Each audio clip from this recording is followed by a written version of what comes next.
قرآن حکیم، سیرت النبی صلی اللہ علیہ وآلہ وسلم، احادیث مبارکہ، فقہی مسائل کا بیان اور بہت کچھ انشاءاللہ تعالی جید علماء کرام کے ساتھ۔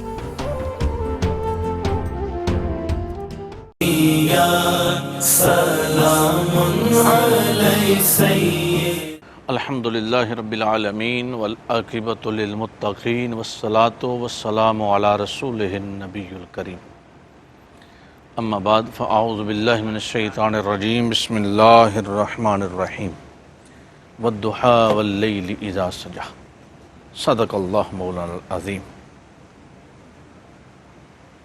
معزز ناظرین کرام، ARYQ ٹی وی کے پلیٹ فارم سے ماہ ربیع النور شریف کی پر نور ساعتوں کے اندر ہم اسپیشل پروگرام خصائص و شمائل رسول صلی اللہ علیہ وسلم لے کے آپ کی خدمت میں ہر روز حاضر ایک نئے موضوع کے ساتھ ہوتے ہیں۔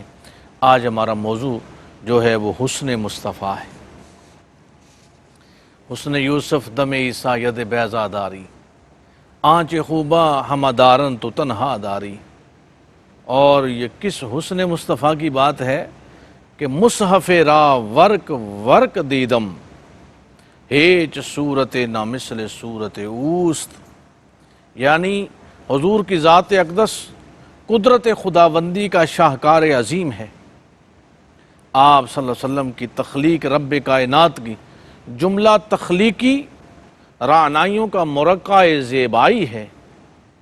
مخلوقات کے تمام محامد و محاسن کا نقطہ کمال حضور علیہ الصلوۃ والسلام کی ذات ستودہ صفات ہیں کہ وہ حسن اور وہ چہرہ انور کہ صحابہ کرام رضوان اللہ تعالی علیہم اجمعین قربان جاؤں۔ بخاری شریف کی حدیث ہے اور مسلم شریف میں بھی کتاب الصلاۃ میں، اور بخاری کی جلد اول کتاب الاذان کے اندر، ابن ماجہ، نسائی، احمد بن حنبل نے المسند میں، اور ابن حبان نے، عبد الرزاق نے المصنف میں، ابو یعلا نے المسند میں، بہقی نے السنن میں، ابو نعیم نے اور ابن سعد نے طبقات میں اس کو نقل کیا ہے کہ رحمت عالم صلی اللہ علیہ وسلم کا چہرہ انور، چلتا پھرتا قرآن کہا گیا جسے، اور صحابہ کرام رضوان اللہ تعالی علیہم اجمعین چہرہ رسول کو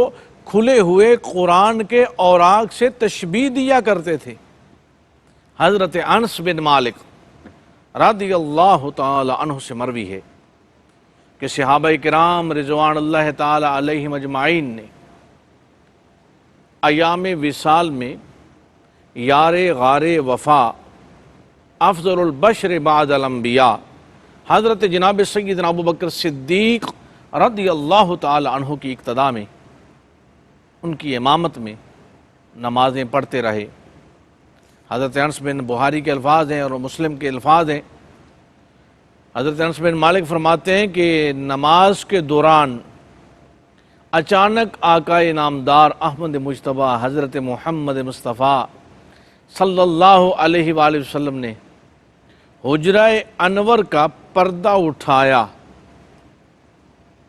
اور اپنے غلاموں کی طرف دیکھا، اور صحابہ فرماتے ہیں، انس بن مالک فرماتے ہیں، ہمیں یوں محسوس ہوا کانا وجہہ ورقۃ مصحف، گویا حضور کا چہرہ ایسا جیسے قرآن کا ورق ہے، یعنی چہرہ انور کے حسن و جمال، ظاہری نظافت و پاکیزگی اور چمک دمک کا قرآن کے ورق سے تشبیہ دینا، اس کی وجہ یہ ہے کہ یہی وہ روح مقدس ہے جو جمال خداوندی کا مشاہدہ ہے، اور اسی سے جمال خداوندی کے مشاہدے سے فیض یاب ہوا ہے۔ جیسا کہ حدیث مبارکہ میں ہے، من رانی فقد رأی الحق، جس نے مجھے دیکھا یقیناً اس نے حق تعالیٰ کو دیکھا۔ اقبال اس پہ کہتے ہیں کہ مصطفیٰ آئینہ روح خداست، منعکس دروے خوے خداست۔ اور شیخ عبدالحق محدث دہلوی رحمت الرحمن حضور علیہ السلام کے چہرہ انور کو جمال خداوندی کا آئینہ قرار دیتے ہوئے رقم تراز ہیں۔ فرماتے ہیں حضور صلی اللہ علیہ وسلم کا روح منور رب ذوالجلال کے جمال کا آئینہ ہے، اور اللہ تعالیٰ کے انوار و تجلیات کا اس قدر مظہر ہے کہ اس کی کوئی حد نہیں ہے۔ آئیے ہم ایک ایسے عاشق زار سے چہرہ رسالت مآب صلی اللہ علیہ وسلم کا ذکر سنیں اور اپنے ایمان کو توانائی عطا فرمائیں۔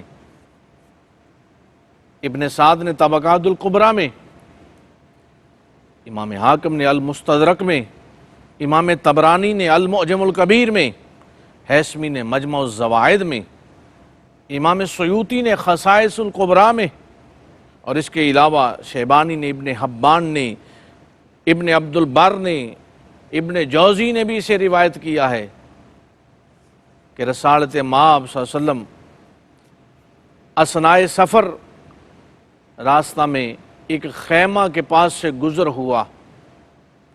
خیمہ کے باہر ایک باوقار خاتون بیٹھی ہوئی تھی، اس کا تعلق بنی خدا کے قبیلہ سے تھا، اس کا نام عاتقہ بنت خلف بن معبد بن ربیہ تھا، اور ام معبد کی کنیت سے مشہور تھی۔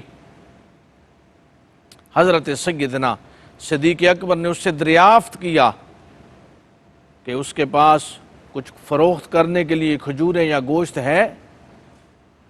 اس نے کہا اگر ہمارے پاس کوئی چیز ہوتی تو ہم تمہاری میزبانی میں کوئی کبھی کوتاہی نہ کرتے۔ یہ وہ زمانہ تھا کہ جب طویل خشک سالی کا دور تھا، لیکن اس نے کہا ہمارے پاس تو کچھ نہیں۔ اس کے گھر کے اندر اس کی جھونپڑی میں ایک بکری بڑی کمزور، لاغر، چلنے پھرنے سے بھی قاصر۔ تو حضرت صدیق اکبر نے کہا کہ اگر ہم اس کا دودھ دھو لیں، حضور نے فرمایا اس سے پوچھ لیں، اگر ہم دودھ دھو لیں اجازت ہے؟ تو اس نے کہا اگر اس کی کھیری میں دودھ ہوتا تو یہ بھی چرنے کے لیے چلی جاتی، یہ تو اس لیے یہاں ہے کہ یہ چلنے پھرنے سے قاصر ہے۔ تو جب قربان جاؤں ید اللہ کے ہاتھوں سے وما رمیت اذ رمیت ولکن اللہ رما کی انگلیوں سے میرے کریم نے اپنا دست شفقت پھیر کر اس کا دودھ دھونا شروع کیا، تو وہ لاغر بیمار جس کے پاس دودھ ہے ہی نہیں، وہ دودھ دینا شروع کر دیا۔ سارے گھر کے برتن جو ہیں وہ بھر دیے، گھر والوں کو بھی پلا دیا، صدیق اکبر نے بھی پی لیا، حضور نے خود بھی نوش جان فرمایا۔ اور واپس جب چلے گئے نا تو وہ نام پوچھنا بھول گئی۔ ابو معبد جب گھر آئے نا شام کو تو دیکھا کہ یہ تاریک کٹھیا ہے، لیکن آج انوار و تجلیات کی کچھ عجیب برکھا برکھی نظر آتی ہے۔ آج یہاں ایک بڑا نور نظر آتا ہے، نور کا سما نظر آتا ہے، اور جب گھر میں آ کر دیکھا تو سارے گھر کے برتن دودھ سے بھرے ہوئے۔ تو پوچھا کہ آج کون آیا تھا ہمارے گھر میں، یہ کیا وجہ ہے، سارا ماجرا کیا ہے؟ تو ام معبد نے نام تو پوچھا نہیں تھا، اب نام کیا بتاتی؟ تو کہنے لگی ایک مبارک آیا تھا جو اس گھر کو بھی مبارک بنا گیا ہے، برکت والا کر گیا ہے۔ ابو معبد کہتے ہیں وہ ہے کون، کیسے تھے؟